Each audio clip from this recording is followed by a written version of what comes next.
गांव में एक महिला रात को 11:30 बजे अपनी दोस्त के घर जाती है, यानी दूसरी महिला के घर। रात का वक्त था, सन्नाटा गांव की गलियों में छाया हुआ था। तभी ये उस महिला का दरवाजा जोर जोर से पीटने लगती है। दूसरी तरफ जो वो महिला होती है, सजी सबरी सुंदर सी साड़ी, मांग में सिंदूर, गले में मंगलसूत्र और मानो किसी दुल्हन से कम नहीं लग रही है। और जो दरवाजा पीट रही है वो भी बिल्कुल दुल्हन ही बनी हुई है। इन दोनों के हाथ में कुछ है और दोनों जब एक घर से निकलती हैं तो बहुत तेज तेज इनके कदम होते हैं और गांव से बाहर ये भागती रहती हैं। दोस्तों, यहाँ पर इनको 12 बज जाते हैं यही सब कुछ करते हुए, और ये पहुंच जाती हैं इस गांव के शमशान घाट में। जब गांव के शमशान घाट में पहुंचती हैं और वहां पर एक चिता के सामने खड़ी हो जाती हैं और फिर वहां पर बैठ जाती हैं और मौन, मानो इनके अंदर आत्मा ना हो, किसी के कहने पर ये चल रही हूँ।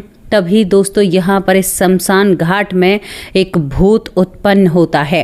एक ऐसा डरावने चेहरे वाला भूत जो रात को 12:25 पर खड़ा होता है, क्योंकि ये वहाँ पर सजी सबरी दुल्हन की तरह बैठी हुई थी। और तभी वो भूत इस महिलाओं की आबरू के साथ खेलने लगता है। इतना भयानक उस भूत का शरीर और चेहरा, इतना भयानक कि ये महिलाएं कुछ समझ नहीं पाती हैं और बारी बारी से वो भूत इन महिलाओं के आबरू को लूट लेता है। लेकिन यहाँ पर बात बनती है कि आज 2026 में क्या ऐसा संभव है? हालांकि हमने नेगेटिव ऊर्जा के ऊपर बहुत सारी बातें करी हैं, लेकिन ये घटना आपको झंझोर कर रख देगी। एक भूत जो महिलाओं की आबरू के साथ खेल रहा था, और ये इन्हीं 2 महिलाओं के साथ नहीं हो रहा था, गांव की चुनिंदा महिलाओं के साथ ये हो रहा था कि वो अपने आप सज सवर कर दुल्हन की तरह आती हैं। आप सोच कर देखिए उस इमेज या उस सीन को, रात को कितना डर लगेगा। और वो शमशान घाट में आकर बैठ जाती हैं और भूत उनके साथ गलत करता है। कितनी बड़ी बात है। इस घटना को पूरा जानोगे तो पैरों तले जमीन खिसक जाएगी और डर का साया कहीं न कहीं महिलाओं को अपनी गिरफ्त में ले लेगा।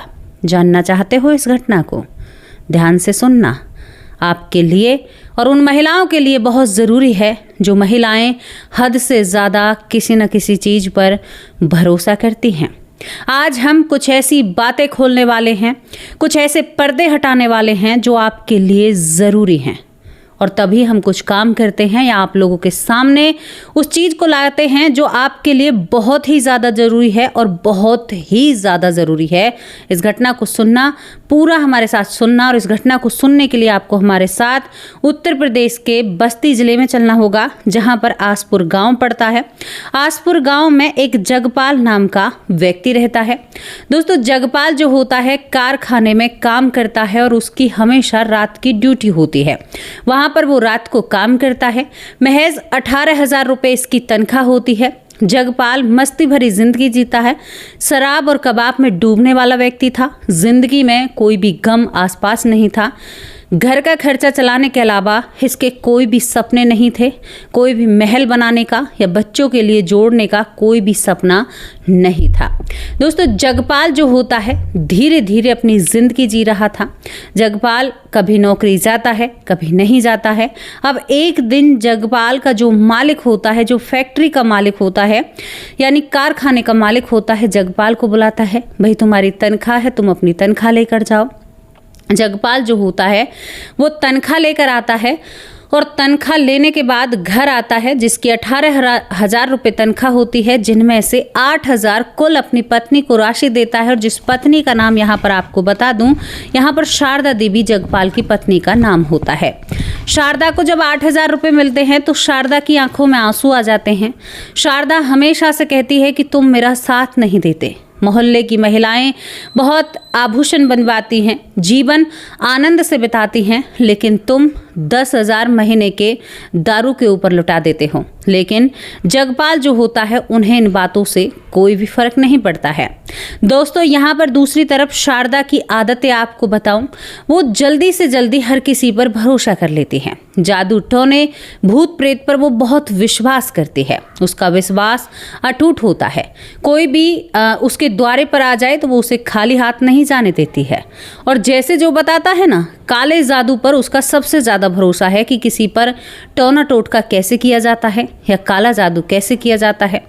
धीरे धीरे वक्त बीतता है, दूसरा महीना आता है, दूसरी तनख्वाह जब आती है तो जगपाल की जो पत्नी होती है वो सोचती है कि ये मेरा पति 10,000 रुपये बहुत जल्दी उड़ा देता है, 8,000 रुपये से भी ले लेता है, ये करता क्या है।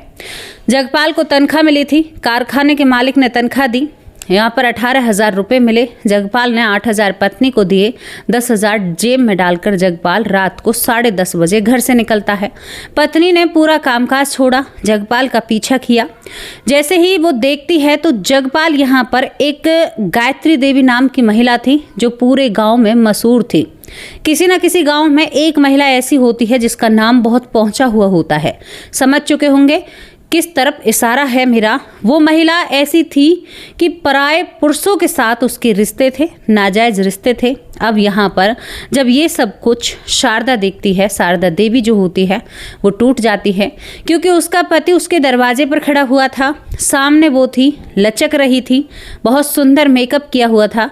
जगपाल जब अंदर घुसने की कोशिश करता है तो वो महिला कहती है, हाथ आगे फैलाती है, कहती है कि 1,000 रुपये रखो, घर में प्रवेश तभी मिलेगा।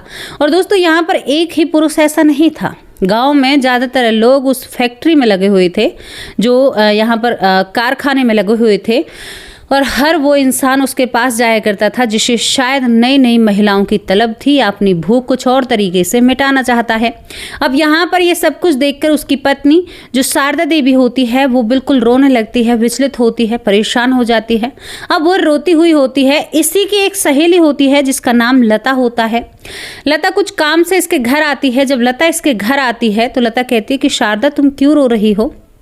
शारदा कहती है कि बहन क्या बताऊं, मेरे जो पति हैं इस तरह से, वो फलानी महिला है गायत्री जिसके पीछे हर मर्द पड़ा हुआ है, उसके पास जाता है और जो मेरे सपनों की कमाई है ना वो उसके ऊपर लुटाता है।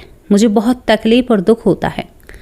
तभी यहाँ पर लता भी रोने लगती है, कहती है कि बहन मेरा घर भी तो वही खा रही है, मेरा पति भी उसी तुम्हारे पति के साथ लगा हुआ है, रात के वक्त जाता है, लेकिन वो भी पैसे लेकर उस महिला के पास तुरंत से पहुंच जाता है जब उसे तनख्वाह मिलती है। मैं भी बहुत दुखी हूँ। अब यहाँ पर जो शारदा थी, मैंने कहा आपको जादू टोने को बहुत मानती थी, वो कहती है कि बहन घर को नहीं बिगाड़ना है, हम जादू टोने का सहारा लेंगे, यानी काले जादू का या कुछ इस तरह की चीज़ों का सहारा लेंगे। अब इनको पता चलता है कि इसी गाँव में एक तांत्रिक रहता है जिसका नाम भूषण होता है। किसी ने कहा कि तुम भूषण के पास चली जाओ। उसने सुना भी था जो शारदा थी कि भूषण जो तांत्रिक है उसने कई महिलाओं के जीवन में रोशनी कायम कर दी है, यानी उनके पतियों को बुरी आदतों से दूर कर दिया है। जब हमारे घर के किसी सदस्य में बुरी आदत हो जाती है ना, नशा, तो घर की महिलाएं हर छोटी एड़ी का जोर लगा देती हैं कि किसी न किसी तरह से व्यक्ति ठीक हो जाए, हमारा घर संपन्न, परिवार अच्छा रहे, बहुत सारी चीज़ें, खुशियाँ हमारे भी जीवन में हों। अब ये दोनों सहेलियाँ इस तांत्रिक के पास पहुँचते हैं। तांत्रिक ने कहा कि ठीक है, मैं तुम्हारे पतियों का इलाज कर दूंगा, और वो कभी पीठ फेर कर भी उस महिला की तरफ नहीं जाएंगे। एक एक गंगाजल की शीशी और यहाँ पर कुछ भभूत दी जाती है और उन महिलाओं को एक टोना टोटका बताया जाता है। उन महिलाओं से कहा जाता है कि रात के 12 बजे बिल्कुल दुल्हन की तरह सजना है, पति के सर के 3 बाल लेने हैं, ये जो गंगाजल है पति के ऊपर छिड़कना है, अपने ऊपर छिड़कना है, और इससे 2 घूंट गंगाजल पीना भी है। और यहाँ पर श्रृंगार करके यहाँ पर तुम्हें एक चिता, यानी जो चिही होती है, जो चिता शांत हो जाती है, यानी वहाँ पर बने हुए होते हैं राख के ढेर से, उसके सामने बैठकर कुछ मंत्रों का जाप दिया जाता है। अब दोस्तों पहला दिन शुरू करते हैं, लेकिन पहले ही दिन गड़बड़ हो जाती है। गड़बड़ क्या होती है कि लता को भी इसके साथ जाना था, लेकिन आज लता का जो पति है वो कारखाने नहीं जाता है। अब यहाँ पर जो शारदा थी वो बिल्कुल भी किसी चीज़ को ये नहीं कहलवाना चाहती थी कि तुमने ये नहीं किया तभी तुम्हें फ़ायदा नहीं लगा।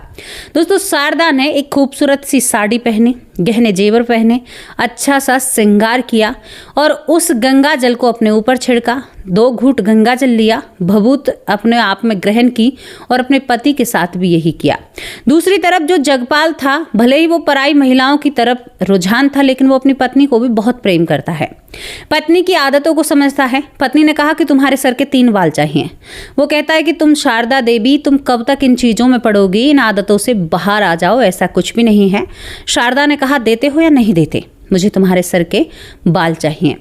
वो बिल्कुल हंसते हुए, यहाँ पर जो जगपाल होता है, हंसते हुए अपने सर के 3 बाल अपनी पत्नी को दे देता है। उसकी पत्नी उन 3 बालों को लेकर दोस्तों शमशान घाट नहीं जाती है, पहले अपनी दोस्त के पास जाती है। लेकिन वो दोस्त कहती है कि मेरे पति तो नहीं गए हैं।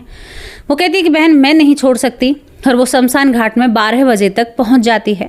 वहां पर बैठकर एक चीही यानी राख के ढेर के सामने बैठकर आप सोचिए, रात के 12 बज रहे हैं, अकेली महिला, कितना जिगर होगा उस महिला के अंदर। कहाँ महिला बाथरूम में अगर कोई छिपकली भी पा जाए तो उसे देखकर या कॉकरोच को देखकर पूरे घर में शोर मचाती हैं, लेकिन वो महिला उस पति की आदतों को बदलने के लिए आप सोचिए 12 बजे शमशान घाट में बैठ जाती है। पति जो कारखाने में नौकरी करने गया है। दोस्तों थोड़ी ही देर बाद वो मंत्रों का जाप करती रहती है। मंत्रों का जाप जब वो करती है तो उसके सामने एक बहुत बड़ा भूत आता है, जो प्रेत था, सामने होता है और शारदा के हाथ को घसीटते हुए उस चीही से या राख से दूर खींच कर ले जाता है और उसके तन से एक एक कपड़े को खींच देता है। उसके साथ वो गलत करता है। लेकिन दोस्तों जब शारदा की आंखें खुलती हैं तो वो अपने आप को बिना कपड़ों का पाती है। रात को 3 बज रहे थे। 3 बजे वो जल्द से जल्द कपड़ों को पहनती है और घर आकर सोच में बैठ जाती है, किसी भूत ने मेरे साथ क्या किया, क्योंकि उसने उस भूत को हल्का हल्का अपनी आंखों से देखा और वो बेहोश हो जाती है। ये सारी बातें वो लता को बताती है। कहती है कि लता मेरे साथ तो ऐसा हुआ है। लता कहती है मैं नहीं मानती, कोई भूत ऐसा नहीं कर सकता। हाँ, घर में अगर आप ऐसे नहीं करते हैं भूत, लेकिन यहाँ पर ये सब कुछ हो रहा था, क्या भूत ही था? लता कहती है कि कल तो मुझे भी चलना है, तुम्हें शायद वहम होगा, शायद तुम्हारे साथ कुछ वैसा हुआ होगा, तुम झूठ बोल रही हो। शारदा ने कहा कि झूठ बोलूं तो मुझे पाप लगेगा। दूसरा दिन होता है, दोनों सहेलियां सजती हैं, सबरती हैं, वही सब कुछ होता है। दूसरी तरफ शारदा 3 बाल फिर मांगती है और यहाँ पर लता भी अपने पति के 3 बाल मांगती है। और आज लता का पति भी कारखाने गया हुआ है। शारदा का पति कहता है कि जल्द से जल्द अपनी जो एक क्रियाएं तुम करती हो ठीक से करके अपना बिस्तर पकड़ लेना, रात के वक्त बाहर नहीं निकला करते, क्योंकि वो अपनी पत्नी से बहुत प्रेम करता है। लेकिन दोस्तों यहाँ पर शारदा जाती है नई नवेली दुल्हन की तरह सजकर और दरवाजा लता का पीटने लगती है। दरवाजा जब लता का खुलता है तो लता भी किसी बला से कम नहीं लग रही थी। ये दोनों सजती हैं, सबरती हैं और वहां पर पहुंचती हैं।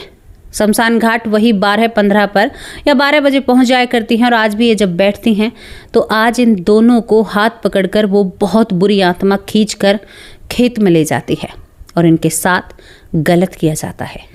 दोनों जनी डर जाते हैं। शारदा कहती है कि ये आत्मा हमसे क्या चाहती है, ये हमारे साथ करना क्या चाहती है? लता नहीं, कोई आत्मा नहीं है, ये कोई हमारे साथ खेला खेल रहा है। नहीं, आत्मा नहीं है, कोई तीसरा व्यक्ति हमारे ऊपर नज़र रखे हुआ है। क्योंकि दोनों जब बेहोशी के बाद उठती हैं तो वही सब कुछ, तन पर एक भी कपड़ा नहीं था। दोनों जनी विचार करती हैं। शारदा बिल्कुल कहती है कि नहीं, आत्मा है। लता नहीं, आत्मा नहीं है, हमें पुलिस के पास जाना होगा। शारदा पुलिस क्या करेगी, हमारे साथ एक आत्मा ने गलत किया है, मेरी इज्जत मिट्टी में मिल जाएगी। गांव की महिलाएं, गांव के पुरुष क्या कहेंगे कि ये दोनों जनी ऐसी हैं। और दोस्तों यहाँ पर ये आपको बताऊं, ये तारीख थी 5 अप्रैल 2026 की घटना आपको बता रही हूँ मैं। आपको ये चीज़ें तो मैं बताना ही भूल गई। 5 अप्रैल 2026 को यहाँ पर ये सब कुछ होता है। अब क्या होता है, ये सब कुछ हो जाता है, लेकिन लता अपनी सहेली को समझाने में कामयाब हो जाती है। देख, तुझे मेरे साथ चलना होगा, अगर कोई भूत होगा तो भी पुलिस देखेगी ना, पुलिस पकड़ेगी। शारदा हंसने लगती है कि भूत कभी पकड़े जाते हैं, वो ऐसे नहीं पकड़े जाते। लता कहती है कि भूत ऐसा नहीं करते, वो महसूस होता है, वो पूरे कपड़े नहीं उतार सकते, केवल महसूस कराते हैं कि हमारे साथ ये हुआ है। इन दोनों चीज़ में बहुत फ़र्क है। दोस्तों ये पुलिस स्टेशन जाती हैं, डरी सहमी पुलिस स्टेशन जाती हैं, बस से पुलिस चौकी जाती हैं और यहाँ पर एक दरोगा, सुभाष नाम के दरोगा होते हैं उस पुलिस चौकी में, उससे जाकर ये सारी बातें करती हैं। तो ये दोनों ही रोने लगती हैं, कहती हैं कि कोई भूत है या कोई भी है, लेकिन हमारी इज्जत गांव के सामने उछलनी नहीं चाहिए। दरोगा ने दोनों महिलाओं को आश्वासन किया। तारीफ करते हैं उस दरोगा की जिसने एक महिलाओं की पीड़ा को समझा। दोस्तों, दरोगा इतना ज़्यादा तेज निकला, दरोगा ने एक टीम तैयार करी सादा कपड़ों में और इन महिलाओं से कहा कि तुम्हें आज भी हमारा साथ देना होगा। अगर तुम 2 दिन से शमशान घाट जा रही हो तो तुम्हें आज भी जाना होगा। हम भी देखते हैं कि वो भूत कैसा है, क्या करता है। दोस्तों, यहाँ पर इसी तरह से श्रृंगार किया, गंगा जल के छींटे लगाए। किसी को भी नहीं पता था कि कंप्लेंट दर्ज करा कर आई हैं दिन के वक्त। दोनों के पति को नहीं पता है। रात होती है, 12 बजे सजी सबरी दुल्हन दोनों पहुंच जाती है। बिल्कुल बहुत खूबसूरत लगती थी क्योंकि बाल बच्चे इनके थे नहीं इतने ज़्यादा, 1 या 2 बच्चे थे दोनों पर। ये वहाँ पर पहुँचती हैं, बैठती हैं। पुलिसकर्मी शमशान घाट के चारों तरफ खड़े हुए थे और ऐसे खड़े हुए थे कि किसी को भी ये दिखाई न दे। दोस्तों, यहाँ पर ये जब बैठी हुई होती हैं और मंत्रों का जाप करती हैं तभी ये दोनों बेहोश होकर गिर जाती हैं और सच में ही एक बहुत डरावने वाला भूत, यानी डरावने चेहरे वाला भूत इन महिलाओं की तरफ बढ़ता है। वो भूत जो पाँव में जूतियाँ पहने हुआ था, चेहरे पर राक्षसों जैसा कुछ था, शायद बहुत ही बुरा लग रहा था। दोनों महिलाओं के हाथों को पकड़ता है और उन्हें घसीटते हुए उस शमशान घाट से जैसे 2 दिन से ले जा रहा था ऐसे ही उन्हें खेत में ले जाता है। लेकिन जैसे ही लता के ऊपर वो भूत बैठता है ऐसे ही पुलिस उस भूत को पकड़ लेती है क्योंकि वो उनके ऊपर बैठकर उनके साथ अभद्र और गंदा व्यवहार करता है। जैसे ही उसे पुलिस पकड़ती है, उस भूत को पकड़ा जाता है। वो भूत पकड़ने के यानी भागने की कोशिश करता है, लेकिन जैसे ही उस भूत का, क्योंकि उसके चेहरे पर ऐसा नकाब था कि रात के वक्त अगर कोई देखे तो शायद कपड़े बिगाड़ सकता है, इतनी बुरी हालत उसने बनाई हुई थी। यहाँ पर दोस्तों उसे पकड़ा जाता है। वो बेहोश महिला उन्हें उठाकर उनके घर छोड़ा जाता है। पति तो घर पर थे नहीं, लेकिन गांव वालों को महसूस हो चुका था। दूसरे दिन सुबह यहाँ पर लता और शारदा देवी को तलब किया जाता है थाने के अंदर। वो भी देखना चाहती हैं कि कौन वो भूत है। आज उनके कपड़े सही सलामत हैं, उनके कपड़े ठीक जगह पर हैं। वो दोनों जाती हैं। नकाब पहनाकर उस भूत को तैयार किया जाता है जो भूत उनके साथ बहुत कुछ कर रहा था, खेला खेल रहा था। लेकिन दोस्तों, जब शारदा और लता के सामने उस भूत का नकाब उतरता है तो शारदा और लता दोनों के पैर पीछे खिसक जाते हैं। सुनोगे कौन था वो भूत? वो भूत वही तांत्रिक था जो भूषण नाम का तांत्रिक था, जिसने आश्वासन दिया था कि मैं तुम्हारे पतियों को तुम्हें वापस ला कर दूंगा। और सुनिए जनाब, यहाँ पर ये एक बात नहीं है, गांव की बहुत सारी महिलाओं के साथ ये भूत पहले भी ऐसा कुछ कर चुका था। यानी वो महिलाएं जो किसी को कुछ बताती ही नहीं हैं, वो इस भ्रम में है कि हमारे साथ गलत हुआ है। पुलिस कई बार पूछती है लेकिन कोई भी महिला सामने नहीं आती है कि उसके साथ किसी ने ऐसा किया है या किसी भूत ने ऐसा किया है, क्योंकि शायद वो महिला समझ चुकी थी कि समाज में हमारी इज्जत कम हो जाएगी। लेकिन लता और शारदा, इन दोनों ने इन चीज़ को भांपा और एक सही समय पर सही फैसला लिया। लेकिन उनकी आबरू के साथ तो ये जो तांत्रिक है ये खेल गया। यहाँ पर दोस्तों हमारा चैनल हमेशा से आप लोगों के सामने सच रखता है। हमने ज़्यादा से ज़्यादा कोशिश करी है। देखिए, हमारे चैनल पर आज भी मैं आपसे कहती हूँ कि प्रेत होते हैं, भूत होते हैं, लेकिन इनकी आड़ में कुछ चालाक और शातिर लोग भी होते हैं जो आपकी ज़िंदगी से खेलना बखूबी जानते हैं। मेरा एक संदेश है, इस घटना को लाने का केवल एक ही उद्देश्य था, ताकि परिवार के लोगों को जागरूक कर सकूं। आत्मा अगर किसी के साथ गलत करेगी तो उसका एक अलग अनुभव होगा। तो ऐसा नहीं है कि आत्मा नहीं होती है, लेकिन उसका एक अलग अनुभव होता है, जिसे जिस दिन आप महसूस करोगे उस दिन तो मैं आपसे नहीं बता सकती। लेकिन ये वो स्टोरी है जो मैं आपको आगाह करना चाहती हूँ। ठीक है, सारी चीज़ें अपनी जगह सही हैं, लेकिन ऐसे लोगों से सावधान रहिए जो आपसे कहे ना कि हम ऐसा कर सकते हैं। ये जो तंत्र विद्याएं, जो तांत्रिक है ना, वो आपको कभी गांव में नहीं मिलेंगे। ये बात मैं दावे के साथ कह सकती हूँ, जो तंत्र विद्या है, क्योंकि मैंने कभी भी अपने चैनल के माध्यम से ये नहीं कहा कि कोई तांत्रिक गांव में रहकर, नहीं। तांत्रिक, तंत्र विद्या, काला जादू, ये सारी चीज़ें आपको गांव में रहने वाले एक साधु में नहीं मिल सकती। एक तांत्रिक कभी भी किसी गांव के नज़दीक रह ही नहीं सकता। पहली बात तो आपको अपनी नोटबुक में ये नोट करके रखनी होगी। सावधान हो जाइए, तांत्रिक कभी भी गांव के किनारे नहीं मिलेगा, क्योंकि वो अघोरी होते हैं, वो तो आपको कुंभ के मेले में ही नज़र आएंगे, और फिर जब तक कुंभ दोबारा नहीं होगा तब तक आपको नज़र नहीं आएंगे। तंत्र विद्या होती है, काला जादू होता है, लेकिन इनकी आड़ में कुछ लुटेरे, कुछ लोग तो ऐसे होते हैं जो अपना पीर फकीर साधु का भेष धारण करते हैं अपने आप को पुलिस से छुपाने के लिए। कुछ लोग ऐसे होते हैं, लेकिन ऐसा नहीं है, संत नहीं होते। पहली बात जो आपको नोट करनी होगी, जो तांत्रिक होगा वो कभी भी गांव के किनारे नहीं मिलेगा, वो घने जंगल में मिलेगा और उसका पता बहुत ही कम मिलेगा। तो इन चीज़ों से दूर रहना। हालांकि तंत्र, काला जादू, सारी विद्याएं होती हैं, आत्मा भी होती है, भूत भी होता है, प्रेत भी होता है, ब्रह्म राक्षस भी होता है। ये हम दावे के साथ क्यों कहते हैं? क्योंकि बहुत सारी घटनाएं ऐसी हैं जो हमारी आंखें खोलती हैं। दोस्तों, इस घटना से कुछ ना कुछ सीख लीजिएगा। जैसी भी स्टोरी लगी हो अपनी राय लिखकर ज़रूर भेजना। अब आप लोगों से विदा लेती हूँ। कल हाजिर होंगे एक सच्ची अच्छी स्टोरी के साथ। और मेरे प्यारे परिवार, हमारे एक भाई हैं रामायण कुशवाहा, उनकी तबीयत बहुत ख़राब है। आप लोगों से प्रार्थना करना चाहती हूँ कि उनके लिए अच्छी प्रार्थना। भाई, आप बहुत जल्दी ठीक हो जाओगे, चिंता मत कीजिए। चलिए अब आप लोगों से विदा लेते हैं। नमस्कार, जय हिंद।